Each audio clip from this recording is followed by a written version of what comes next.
Tere! Arvutitark alustab ja uudistame taas IT-maailma telgitaguseid. Arvutitarga koha on stuudios sisse võtnud Tõnis Lind. Tere!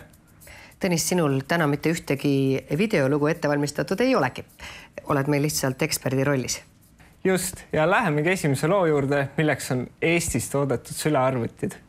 Enne seda tahaks ma aga siiski öelda, et meil on täna kavas veel rääkida ka möödunud nädalal asutatud küberkriminalistika ja küberjulgeolekukeskusest ja samuti tutvustame uusi mini-iPade. Kõigepealt aga nendest Eestis toodetud sülearvutitest. Aga Tõnis, kui eriline see üldse on, et Eestis toodetakse sülearvuteid? Meil on ju nii palju IT-gigante nimed, Sony, Apple, Samsung, mis iganes. Kõik toodavad arvuteid, sülearvuteid, need ei ole mitte väga kalli hinnaga, et miks siis veel eestlased neid sülearvuteid peavad tootma? Ennem on Eestis tootnud sülearvuteid mitmed firmad, siis nüüd on järgi jäänud vaid Ordi, aga nad on teinud seda juba mitmeid aastaid. No arvestades seda väga positiivset juttu, ma eeldan, et sülearvuti, mis sul käes on ka Ordi oma? See nii ei ole. Tegu on Lenovo sülearvutiga, aga selleks siis põhipõhjuseks on see, et Ordi veel ei tooda nii vingeid siis äriklassi sülearvuteid.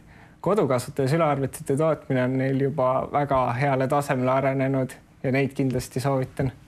Seega me saamegi nüüd vaadata, kuidas neid kodukasutajale mõeldud sülearvuteid toodetakse ja uudistamas käis seda Veiko Tamm.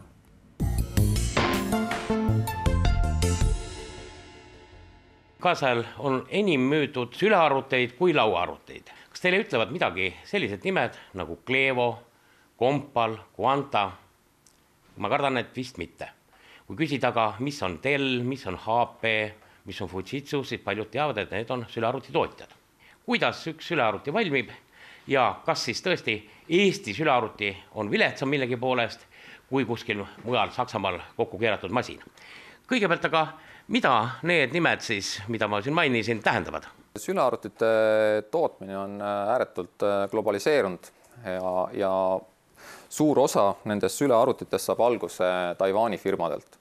Kui päris nüüd täpne olla, siis suurusjärgus 90% kogu maailmas müüdavatest sülearvutitest on tehtud Taiwani firmade poolt. Ja need eelmainitud nimed nagu Quanta ja Compal on siis näiteks kaks suurimat sülearvutite toorikute tootjat. See on sülearvutite toorik ehk siis inglise keelest nimega Barebone ja neid siis kasutavad üle maailma suured brändid HP, Dell, et oma sülearvuteid siis toota. Ja need ettevõtted on tegelikult ääretult suured, kas või näiteks Quantas on üle 100 000 töötaja, seal on pidevalt tööl 4-5 000 inseneri, kes siis päevast päeva tegelevad nende toodete arendamise. Aga mis on juba sülearvuti toorikus nagu valmis ja mida siin siis koha peal tootes te ise nagu juurde lisate? No sülearvuti toorikul on üldiselt tavaliselt on see siis emaplaat, ekraan on küljes. Nagu me teame, siis ka ekraanitootjaid on maailmas sisuliselt ainult 5 tükki, et seal väga laia valikut ei ole. Ja sellisel kujul nad siis tulevad ja meie lisame siis siia omal valikul siis vastavalt sellele, mis on turul aktuaalne parima hinna kvaliteedi suhtega, siis kõvaketta, mälumahu ja protsessori. Ja siis on võimalik valida siin ka veel erinevaid Wi-Fi mooduleid ja optilise seadme, siis kas DVD kirjutaja või Blu-ray kirjutaja. Neid on võimalik siis meil eraldi muuta. Aga tihti lugu on see, et kui te võrdlete näiteks meie toodangut mõne populaarse maailmabrändiga, siis kui te vaatate, kus kohas on kõik need pistikud, siis te näete, et need on täpselt samade kohtade peal, lihtsalt välimus on teistsugune. Seda välimust siis ei lubata niisama laiale turule paisata ja müüa? Ei, pigem on see, et ka meie saame tellida, ütleme siis erinevat välimust, kui me soovime, aga lihtsalt need kogused on nagu piisavalt suured, et lihtsalt meie jaoks ei ole hetkel otstarbekas veel. Ja üks asi, mis koha peal veel on, enamikke neid lääne suuri mudeleid. Dellil nüüd on küll valikus ka mõned eestikeelse klaviatuuriga, aga paljudel seda valikuvõimalust ei ole. Teie saate siin ka pakkuda erinevaid klaviatuure vist. Jah, nii see on, et konkreetne eksemplar on juba siin eestikeelse klaviatuuriga komplekteeritud, aga me saame tellida siis ka erinevaid klaviatuure, et on see siis eestikeelne, rootsikeelne või siis vene ja tihtilugu ka vene-eesti. et mis on meie jaoks selline eelis on Ordi arvutil. Ja põhimõtteliselt, kui me räägime nüüd ka garantiist, siis on ju garantiitingimused samasugused, ainult et seda garantiid teostate siin koha peal Eestis. Ei ole vaja nagu Saksamaalt ostetud masinaga teda hakata oma kulukirjadega Saksamaale sõidutama ja tagasi sõidutama. Jah, täpselt nii see on. Kui palju on praegust Ordil nii-öelda selles baasmudelite kotis partnereid, kelle toodangut te kasutate ja kes on teil nagu kõige suurem? No hetkel me kasutame 4 tarnijat, see on siis juba need 2 suurimat maailmas, kes ma mainisin, on Quanta ja Compal ja väiksematest on siis Lengta ja Clevo. Clevo eeliseks on see, et ta on küll väike tootja, aga tema mudelid on tavaliselt sellised huvitavamad, rohkem mudeleid on tal ka mänguritele ja Lengtal on siis viimasel ajal hästi ahvatlevad siis ultrapukkide pakkumised. Et samamoodi ka need, hoolimata sellest, et nad on ääretult suured firmad, siis nad siiski mingil määral spetsialiseeruvad mingisugusele nišile. Et ei ole võimalik tellida ühe tootja käest kogu laia siis spektrit, nii 13-tolliseid kui ka 15-tolliseid. Et tänu sellele siis me oleme võtnud ka endale mitu tarnijat ja sellega on ka meil natukene parem selline stabiilsus meie jaoks. Probleem on ennem selles, et kui hoitakse või veel seda viimast kopikat kokku, pannakse näiteks kehva tootja mälukesed sisse, aga praegu te kasutate ju kõike nii-öelda A-klassi komponente. Jah, seda küll ja nüüd arvata seda, et näiteks kui me ostame nüüd selle suure tootja käest nagu Compal või Quanta, ütleme, ostame siin paar tuhat Parebone'i, et siis arvata nüüd seda, et nemad hakkavad oma igakuisest miljonilistest toodangutest meie jaoks kuidagi midagi välja sorteerima siis, või meie arvutitesse eraldi juppe tellima, siis ei ole eks ju päris reaalne, et need tulevad siiski samade komponentidega välja nagu ka kõik teised. Kui nüüd arvate, et Poolas suudetakse need arvutid kuidagi nagu oluliselt paremini kokku panna, siis selles ma küll sügavalt kahtlen, sest kriitilised komponendid on juba, mis võivad tekitada probleeme, need tulevad sisuliselt jälle kõik ühest tehasest, et kui me kas või siit ajaloost tuleb, eks ju, meelte siin HP paviljonidega suur probleem oli, et nad kippusid üle kuumenema ja tänu sellele tekkis väga halb, ütleme, renomee, siis tegelikult ütleme nii, et see ei olnudki väga HP süü, vaid see oli lihtsalt konkreetne üks Nvidia komponent, mis oli selles arvutis sees, mis siis kuumenes üle ja põhjustas kõiki neid probleeme. Aga paraku inimesed vaatasid, et see on HP arvuti ja nemad said siis kõik selle süü enda kaela. Praegu võib-olla huvitaks veel see, kui tihedalt te oma mudeleid ja mudeliseerijaid uuendate? Ütleme nii, et toode on väga paljuski seotud sellega, et milliseid protsessorid on võimalik siia sisse siis panna, et see on selline kriitiline komponent, millest sõltub väga palju, et me suudame reageerida kiiremini kui siis suured tootjad, et me suudame seda uut tehnoloogiat üldjuhul ikkagi ütleme nii Q2 varem turule tuua kui teised. Palju te umbes toodate sülearvuteid kuus? Hetkel on sülearvutite tootmine suurusjärgus 300 ühikut kuus.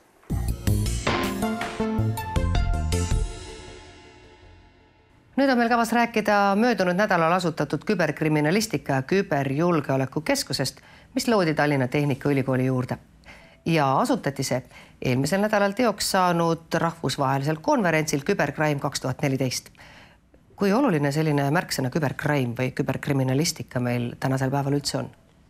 Igasugune küberturvalisus on eriti oluline just Eesti jaoks, kuna Eesti on niivõrd IT-sõbralik riik ja meil juurutatakse nii kiiresti igasuguseid lahendusi nagu ID-kaart mobiilsel kujul ja ID-kaardiga allkirjastamine ja ka hääletamine, siis on väga tore, et selline konverents aset leidis ja kindlasti on Eesti jaoks just küberturvalisus väga tõsiseks ohuks, aga ühtlasi ka selle areng on siis väga positiivne. Seamegi sammud nüüd Kübercrime konverentsile, kus siis küberkriminalistika ja küberjulgeoleku keskus asutatud sai.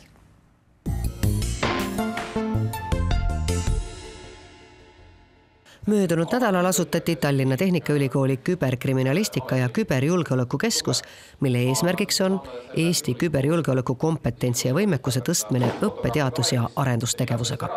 Sealhulgas tegeletakse avalikkuse teavitamisega küberturbealastest riskidest. See vahendus tegelikult on üpris lihtne. Eestil on väga arenenud infoühiskond, see infoühiskond vajab kaitset ja selle kaitsmiseks on paratamatult vaja ka anda tipptasemel väljaõpet, haridust ja teha teadus- ja arendustööd. Ja TTÜ siis koondab sinna keskusesse omapoolsed ressursid ja täna sõlmitava koostööleppe puhul tulevad meil siis juurde ka erinevad partnerid väljaspoolt ülikooli. Ehkki täna tulevad peaasjalikult riigipoolsed partnerid, siis see leping jääb avatuks ja edaspidi ootame ka erasektori esindajaid. Kuid kindlasti me laieneme, sest vajadus selle teemalise uurimis- ja õppetöö järele on pidevalt kasvav. Küberkriminalistika keskuse olulisus on seotud eelkõige riigi julgeolekuga või puudutab ta nagu eraisiku tasandit täpselt samamoodi, et kõik me oleme ohustatud? Eraisik on ju ka üks riigi osa, nii et kahtlemata meid huvitavad mõlemad. Meie praegused partnerid on jah, nii-öelda riigi esindajad, kuid need esindajad tegelevadki suures määras kodaniku julgeoleku tagamisega ja kodanikule parema teenuse pakkumisega. Nii et kodanik ei peaks ennast kuidagi kõrvalejäetuna tundma. Lisaks kodanikul on alati õigus tulla ülikooli ja õppida. See oleks äärmiselt teretulnud. Milline on huvi selle valdkonna õppe vastu praegu? Huvi on tegelikult päris suur, et meil on hetkel ümmarguselt 200 tudengit nende õppekavade peal. Tegemist on rahvusvahelise õppekavaga, mida TTÜ koostöös Tartu Ülikooliga annab ja umbes pooled meie tudengitest ongi väljaspoolt Eestit. Uus teadus- ja arenduskeskus peab tagama ka rahvusvahelisel tasemel küberjulgeoleku spetsialistide järelkasvu. Koostööpartnerite seas on ka Eesti Kohtuekspertiisi ja Kriminalistika Instituut, mille direktor Üllar Lanno on aastaid osalenud küberkriminalistika-alases koostöös Euroopa riikide võrgustikus Juice Center. See keskus täna, mis asutatakse, see on selles mõttes, ütleme, uus kontseptsioon või uus mudel, et kui varasemalt õigusmõistmise protsess oli peaasjalikult kas politsei või siis justiitssüsteemi sees, siis selle Juice Center keskuste võrgustiku kaudu on esmalt tekib rahvusvaheline komponent sinna juurde, kuna neid keskuseid on täna juba 15 tükki üle Euroopa ja teisalt selles keskuste mudeli sees on sisse lubatud ka tööstuse poole esindajad ehk siis firmad, kes reaalselt toodavad arvutitarkvara kuritegevuse avastamiseks või ka toodavad tarkvara inimese igapäeva tegemiseks ja selle pinnalt on siis võimalik hinnata neid riske, mis kurjategijatele huvi võivad pakkuda. Ning lisaks on seal juures siis akadeemiline komponent ehk et seal on kaasatud kõik rahvusvahelist sertifikaati omavad ülikoolid ehk sealt kaudu tekkiv haridustase ja oskuste tase on selline väga väärtuslik oskuste pakett, mida on ikkagi suhteliselt raske omandada, aga kui see sul käes on, siis sa oled tõsiväärtuslik tegija üle Euroopa. Sellest aastast me avasime küberkriminalistika alase magistriõppe, senise küberjulgeoleku alase magistriõppe kõrvale. Nii et mingil tasemel meil kindlasti juba on õpe olemas, kuid kahtlemata me peame olema valmis andma täpsemaid täiendkoolitusi just nimelt juba töötavatele spetsialistidele Eesti õiguskaitseorganites ja ka mujal. Aga saab välja tuua need peamised kõige klassikalisemad ohud või just julgeolekualased sellised riskid? Et kui tegijate poole pealt vaadata, siis võib öelda, et loomulikult küberkurjategijad ehk siis inimesed, kes peaasjalikult on mingis mõttes oma kasu peal väljas, kas siis soovivad raha või mingit teenust või toodet sealt kätte saada, mille neil õigust ei peaks olema. Edasi on meil luuretegevus, see on siis juba riikide vaheline, aga ka erinevate ettevõtete vahel juhtub vahest. Ja kuni tegelikult siis rahvusvaheliste suhete teravama otsani välja. Ehk siis tänapäeval meil on hübriidohud päris levinud ja siis, kui me võtame tankid, mingisugused rohelised mehikesed, infosõda ja küberkomponent on ka kindlasti seal olemas. täna ikkagi väga palju üritatakse hõivata võõrast informatsiooni inimeste andmete kohta, sealhulgas pangakaardi andmed, igasugused salasõnad, ehk selline manipulatsioon finantskanalite kaudu väärtuse kättesaamiseks, see on kindlasti üks nendest, kaasa arvatud pangakaardid ise, mida üritatakse siis kopeerida masinate küljes. Ja teine võib-olla selline suurem kandvam joon on täna inimkaubanduse või siis ka väärkohtlemisega seotud juhtumid, kus siis kas siis lapsporno teemalisi pilte üritatakse müüa või siis toimub mingisugune teine isikute väärkohtlemine siis sotsiaalmeedia või mingi muu kaudu.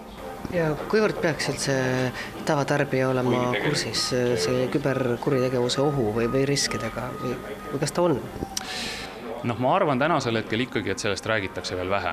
Ja on küll olemas, ütleme, lastele mõeldud teatud infoportaale, nii nagu Jussik ja nii edasi, et iseenesest seda võimalust oleks, aga minu arvates seda ohtu ikkagi täna alahinnatakse, et kui vaadata seda, et kuidas toimub automatiseeritud andmevahetus, ütleme, nutiseadmete ja teatud portaalide vahel, kas siis Google või siis iPhone'id, siis mõned teenused, kui te lülitate sisse näiteks mobiiltelefoni, juhi uue endale, siis seesama telefon küsib teie käest umbes 10–15 erinevat võimalust teie andmete vahetamiseks. Ma ei ole väga veendunud, et inimesed sellel hetkel väga palju mõtlevad, et mida see käsklus iseenesest tähendab.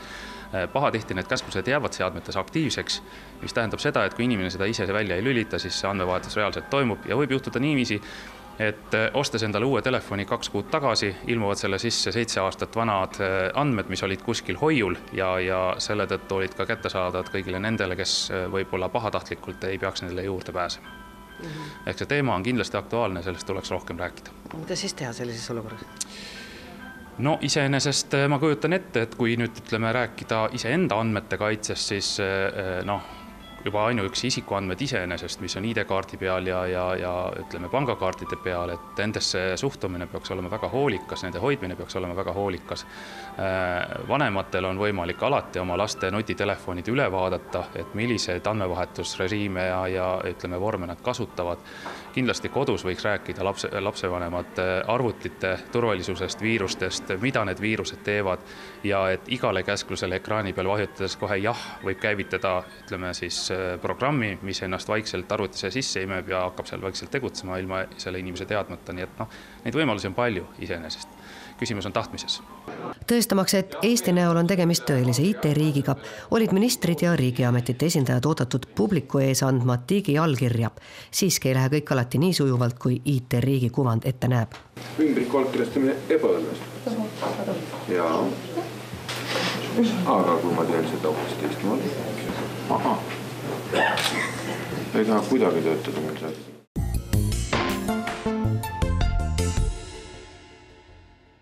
Nüüd on meil kavas rääkida mõni sõna Apple'i uudistest, täpsemalt iPad mini uudistest. Täpsemalt küll 2 mudelit, iPad Air 2 ja iPad Air 2 mini. Ja nendega käis tutvus tegemas jällegi Veiko Tamm.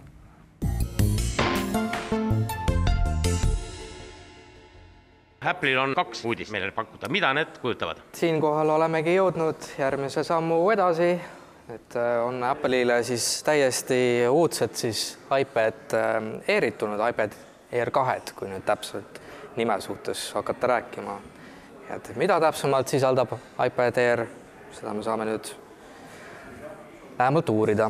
Et kindlasti, kui me nüüd vaatame väliselt on muutunud, siis värvivalik on nüüd siis nüüdsest värvikirkamatel inimestel on rohkem siis värve juurde tulnud, on nüüd siis kuldne ka valikusse tulnud. Eelnevalt oli siis saadaval Space Gray ja Silver, ehk siis rahvakeeli tumedam toon ja heledam toon. Nüüdsest on siis saadaval ka kuldset tooni. Ja erinevus siis eelneva põlvkonnaga on see, et nad on saanud siis iPad Airist veelgi õhema toote. Et siis kui juba see eelnev põlvkond iPad Air oli õhukene, siis see on veelgi õhem. Ja arvates sellega kergem ka ju, eks? Absoluutselt. 50 grammi lausa kergem. Ja ekraan on? Ekraani kvaliteet on samaks jäänud, tema resolutsioon on 2048 korda 1536, siis on tema siis resolutsioon. Et see on samaks jäänud. Aga mida on ikkagi 10-tollise kohta väga palju. Absoluutselt, et kõik, kes on sellised fotoarmastajad, videoarmastajad, kõigile soovitan seda soojalt, et näete hoopiski teist pilti sellest. Kas süda ka võimekamaks on läinud tal, mis sees tuksub? Absoluutselt, et on palju paremaks, palju kiiremaks, palju täpsemaks on läinud, siis kõik sellised täpsusmõõdikud on siis läinud paremaks. Et tema siis protsessor on siis võrreldes eelneva eelkäijaga on siis natukene paremaks, natukene kiiremaks läinud, ehk siis eelnev käija oli 1,2 GHz, täna uus mudel siis sisaldab 1,3 GHz. Aga miks ta just eriline on eriline selle poolest, et seal on 2 protsessorit sisse heidetud. Üks on siis see, mis haldab kogu seda protsessi, mida te teete seal iPadis, ja teine on siis haldab graafilist osapoolt ka. Ehk siis see omakorda tähendabki kasutajale akusäästu. Ja kui te kasutate Safarit, veebibrauseriseks, meilide lugemiseks, siis ta kasutab tavalist siis M8 protsessor. Kiired protsessorid käima pane. Täpselt nii, et kiire protsessor läheb siis käima, kui te hakkate vaatama filmi, hakkate mänge mängima või muid sellised filmi töötlemise. Ja milliste mälumahtudega te pakute valikusse? Ja nüüd on saadaval 16 GB, 64 GB ja 128. Eelnevalt oli saadaval 16, 32, 64 ja 128. Apple on teinud enda maailmas siis sellise valiku, et on 3 valikut siis. Huvitav, et kaasale ära kaotatud 16 ja 32 ei alustata. Jah, et seda ma olen ise ka mõelnud, aga kõik uued kliendid saavad uue kogemuse alates 16 gigabaidist. Et see on alati selline. Ja palju see odavam variant siis maksab? Odavam variant alates hinnad on siis 509 €. Need on kõik siis Wi-Fi mudelid. Ja kui te soovite siis 3G, 4G ühendusega, nende hinnad on alates 629 € siis saadavalt siis. Ja kas nüüd nagu iPhone 6, kas ka uus iPad sisaldab juba tuge RFC-le? NFC. Absoluutselt. Mõlemad mudelid? Jaa, absoluutselt. Need on sisse ehitatud siis Apple Pay siis selline tehnoloogia, ehk siis on võimalik siis enda makseid teostada siis. Aga seda saab teostada ainult teise Maci seadmega koostöös või see Apple Pay töötab ka? Apple Pay töötab ka siis, nüüd on läbirääkimised suure söögiketiga McDonald's, kuuldavasti jõuavad Eestisse esimesena siis McDonald's siis teostavad tehingud Apple Pay'na. Aga tavaliselt poodid ja kassaterminalid seda niipea ei näe, jah? Veel niipea mitte, aga McDonald's on üks esimesi, kes siis hakkab Apple Pay'd siis kasutama ja läbi NFC-d siis. Et meil on siin kõrval väikevennike, mida see väikevennikene meile? See väikevennikene on siis teinud ka siis sellise pisikese ilukirurgia läbi, et on ka siis saanud endale värvi valikusse ja koguni ka kuldse värvi. Ja lisaks sellele kõigele on ta saanud ka siis näpujälje lugeja, mida ma siis eelnevast põlvkonnast ei rääkinudki, et see näpujälje lugeja annabki siis tegelikult mõlemal seadmel totaalselt hea turvalisuse. Et see tähendab seda, et kõik tehingud, mis te teete iPadis, on siis näpujälje lugejas siis võimalik siis tuvastada isikut. Ja näpujälge siis on võimalik siis lisada omal soovil kas või kõik varbad kokku, kõik näpud. Et siin piirangud nagu selle koha pealt ei ole. Ja miks ta turvaline on selle poole pealt ongi see, et me oleme tavaliselt harjunud paroole sisse panema, näpujälje lugeja midagi muud ja midagi täpsemat. Ja see on Apple'i maailmas me saame veel öelda seda, et ta on üks kõige täpsemaid näpujälje lugejaid üldse tehnoloogia maailmas, kes siis pakub tahvelarvutitele siis. Kui nüüd sinna jõuame, mis karul kõhus on, siis kas väikevenna siseehitusse need protsessorid, mälud ja pakutavad püsimälu hulgad on samad kui suurel vennal? Kui me räägime nüüd mälumahtudest, ehk siis reaalsete siis programmide siis suurust, siis on samamoodi siis alates 16 gigabaidist kuni 128 gigabaidina saadaval, välja arvatud siis 32. See suurus on siis... Ja, kuidas hinnad on? Väga head. Selle hinnad algavad siis alates 409 €. See on siis tavakonfiguratsiooniga 16 gigabaiti ja Wi-Fi signaaliga siis. Kui on soov siis 3G, 4G ühendusega, siis nende hinnad algavad siis 529 €. Ja kõige suurem mälumaht tõstab hinna? no siin on alates 609 eurot on siis saadaval Wi-Fi versioon. Kui soovime 4G, 3G versiooni, siis nende hind on siis 729 eurot. Odav meelelahutus ei ole, aga arvatavasti pakub midagi põnevat ja head. Kõige turvalisem keskkond on selle kapoti all, et kõik aplikatsioonid, mis te sealt alla laete, on kindlasti turvalisemad kui ühelgi teisel. Ja kuidas tal meie Eesti nii-öelda teenustega siin suhted on mobiil-ID-ga ja muude? Väga head. Töötavad kõik selle peal? Absoluutselt, 100% töötavad ja kui inimesed on soov siiski allkirjastada teha iPadiga, siis on seda võimalik teha siis ainult läbi mobiil-ID. Kõik tahvelarvutid, mis maailmas praegu hetkel käibel on, tootmises, mitte ükski ei toeta nendest siis digiallkirjastamist ID-kaardiga, ehk siis seda tuge ei ole. Et nii kaua me ei saa midagi teha, kui ei ole protsessorid siis muutunud siis kas Inteliks või siis AMD protsessoriks. Nad on ikka selle üles väga kõvasti kinni. Ja, et kõik sõltub sellest protsessorist ja kõik sõltubki sellest programmi arendajast tegelikult. Nii et siis, kui me näeme, meil on kõik rivil letis olemas, kõik on saadaval kõigis IM-arvutite esindustes, et kellel on ainult huvi ja soovi, siis palun astuge läbi ja... Tulge astuge läbi julgelt.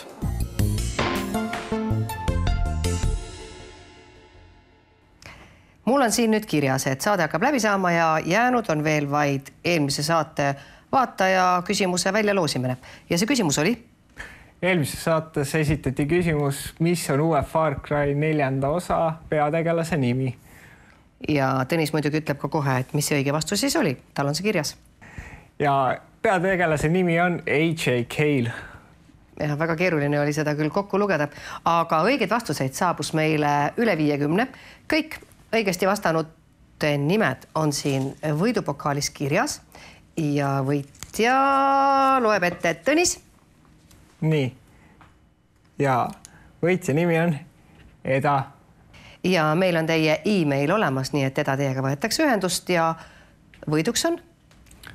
Võiduks on, nagu eelmine saade ka näidati, Far Cry 4 T-särk ja lisaks arvutimäng Assassin's Creed Rogue. Ja nüüd ongi meie saade läbi saanud. Nagu ikka tuletame saate lõpus veel meelde, et kui teil on küsimusi, siis kirjutage aadressile tv@arvutitark.ee. Tänu aga aitäh vaatamast teile ja kohtumiseni. Kohtumiseni.